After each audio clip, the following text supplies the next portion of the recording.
Welcome guys, back again to another video. In this video, we are going to talk about the quenching, right? So this is our third video in our photochemistry video series. If you have not watched our previous videos, which we have talked about the fundamentals and then Jablonski diagrams, such as I highly recommend you to watch it.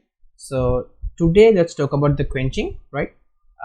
This is a very interesting topic, right? So now you know the basic idea of the chemistry, and you know what is irradiation, right? So let's say we have this ground state. Okay, so molecule can be irradiated to S1 excited state, and there can be intersystem crossing towards the triplet excited state. Okay, this is the main process which we have talked about. Now let's say we have introduced a quencher molecule to our system, right? So let's denote quencher molecule as Q. So what this quencher is doing is, right, this quencher can absorb energy from other molecules, right? Basically just like a reaction. So when we have our excited A molecules, which is our reactant molecules, right, and we are going to introduce a quencher. So now what this quencher is trying to do is, this quencher will interact with this A and then absorb this A's energy. Okay, so now what happens, this quencher will absorb its energy, and our A, which is at the singlet excited state, you can see, right, it has given its energy towards our quencher molecule. Now it doesn't have energy, so it has to go down. Now our A is on the ground state. I hope you get the process, right? This is the basic function which quencher molecule is doing. Okay, now the thing is, when we are irradiating a sample, we have two types of excited state. Let me erase this.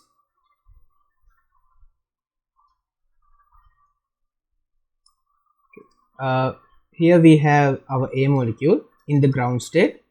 When we are irradiating the sample, we obtain excited singlet state and the excited triplet state.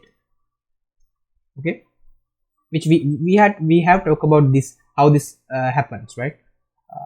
Now we have this both excited states. These excited states, this singlet and triplet excited states, these two having a different characteristics, right? So when it comes to reactions, the reaction mechanism is going to be changed based on these excited states. So it's very important to know that that our product, to like from which excited state does our product come from, right? That is very important when it comes to the mechanisms. So what we are trying to do is, we are going to introduce a quencher molecule. Now when we are introducing a quencher molecule, you know, this quencher can interact with either of these excited states and put those molecules back into the ground state. Now before we going into this particular interaction, what if I ask you, what excited state has the longer lifetime? Definitely this one, right? This has longer lifetime, because you know that this triplet state is there. So transition from here to here or here to here, these are forbidden. If you remember our spectroscopic knowledge, for a allowed transition, delta S, the total spin must be 0. But when it comes to singlet state to triplet state, right, this delta S is not 0, it's 1. So these transitions are forbidden transition. So the molecules are mostly trying to avoid this transition. So these triplet state molecules are pretty much stable. They have a longer lifetime than the singlet state when it comes to the mixture. Because like when you have a singlet excited state, right, it can directly go down into the singlet ground state, because the transition between here to here is delta is 0. So it's allowed transition. So you can directly come from here to here. So this has a longer lifetime and this has shorter lifetime. Now, when this triplet state has the longer lifetime, it has efficient time to interact with this quencher. So when it comes to the quenching, right? When it comes to the quenching with the triplet state is much more efficient than the singlet state. Why? Because it has a longer lifetime. So longer the lifetime means there's enough time to interact with each other molecules. So now when we are talking about the quenching, we have two types of quenching: singlet quenching, right, which the quencher molecule is interacting with the singlet excited state,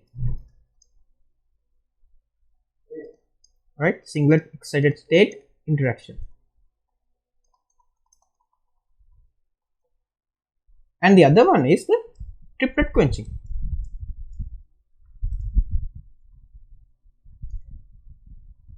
Right? In this case, the triplet state is the state which our quencher molecule is going to be interacted. Now, what happens in the triplet quenching? In triplet quenching, we have our excited molecule. It is on the triplet state. It's going to be interacted with our quencher molecule. Now, you know what the function of this quencher, right? Quencher is going to absorb the energy of our excited molecule. So our excited molecule will go down into the ground state and our quencher molecule is there. Now, in the presence of a triplet quencher, right?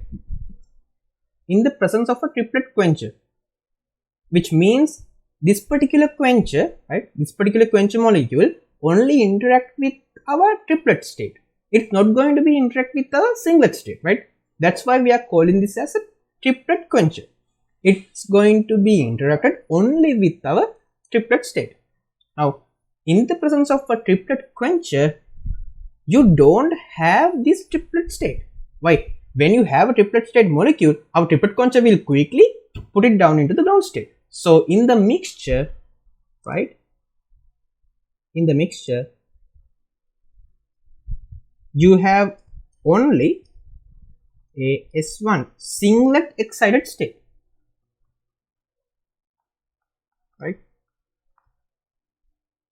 When it comes to singlet quenching, right, you have singlet quenchers, which means these quencher molecules are only going to be interacted with our singlet state. So basically, this like deviation, this singlet quencher and triplet quencher, mostly we can adjust this based on the concentration, right? So we will talk more about it more into depths when it comes to our later videos. For now, you just need to understand the concept, right? What's the singlet quencher and triplet quencher, how this happens. That's the most important. Now you know what happens. S0 plus our quencher going to be excited. Now in this case, you can see whenever you have a molecule in the excited singlet state, our quencher will come and interact with it. Quickly, it will put it down to the ground state. So in this case, you have only triplet excited state. Right? I hope you get the idea, right? I hope you get the idea. Now, what is the importance of this, right? Let's say you have a reaction which your A molecule is going to P. Okay? A molecule is going to the P. Now, you need to know whether this P product is coming from the triplet state or the singlet state.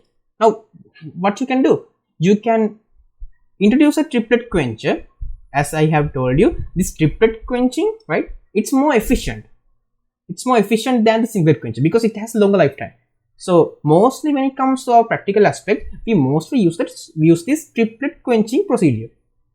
Okay, so we are going to introduce a triplet quencher. Now what this triplet quencher will do, it will remove all the triplet state molecules back into the ground state. So in the mixture, you don't have the triplet state. You only have the singlet excited state. Now, after adding this quencher, right? After adding this quencher, still you have the product, right? Let's say after adding the quencher, you still have the product, which means your product is coming from the S1 state. S1 state, because it's the only excited state which is available, right? Let's say after adding the triplet quencher, right? After addition of the triplet quencher, your reaction has stopped. You don't have a product, which means this singlet excited state is not responsible for this particular reaction. So the reaction needs the triplet excited state to proceed. I hope you get the idea how this selection work, right? How the selection work between the triplet excited state and the singlet excited state. So this is the basic concept of quenching. I hope you get the idea, right? So we will do more about the kinetics about this quenching, like how we can express the rate expressions when you have triplet quencher or singlet quencher, right? So we will do it in our next video. I hope you get the basic idea of the quenching. So if you have any problems, please feel free to comment below in our comment section. I will try my best to answer your question.